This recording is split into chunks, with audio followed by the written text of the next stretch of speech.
Welcome to our channel. Today we how to log into Morgan Stanley Wealth Management online access easy tutorial step by step clearly. To begin, open your preferred web browser. In the address bar, type in the official Morgan Stanley website URL.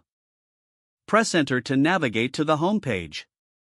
Look for the login button, usually located at the top right corner of the page. Click on the login button to access the login menu. From the drop-down options, select Wealth Management. This will redirect you to the Wealth Management login page.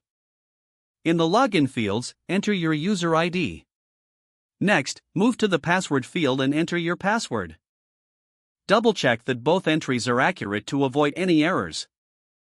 Once you have confirmed your user ID and password, click on the Login button. If your information is correct, you will be granted access to your account. In case you forget your user ID or password, look for the links provided on the login page. Click on the appropriate link to retrieve or reset your information. Follow the prompts to complete the recovery process. Now you are ready to navigate your Morgan Stanley Wealth Management online account. If the page does not load, refresh the browser or try again in a private or incognito window. Make sure you are using the correct email address, then retype it carefully to avoid small typos. If your password is not accepted, use the reset option and create a new strong password you can remember. Check your spam folder for verification or security emails, then complete any requested confirmation steps. Enable two-factor authentication if available to improve account security and reduce unauthorized access risk. After signing in, review your profile details so your contact information and settings are accurate and current. If you see an error message, note it down and try again after restarting your device and internet connection.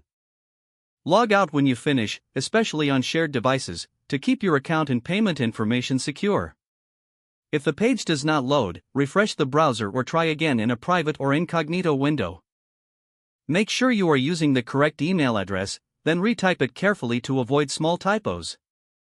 If your password is not accepted, use the reset option and create a new strong password you can remember. Check your spam folder for verification or security emails, then complete any requested confirmation steps. Enable two-factor authentication if available to improve account security and reduce unauthorized access risk. Don't forget to like this video and subscribe to our channel for more step-by-step tech guides.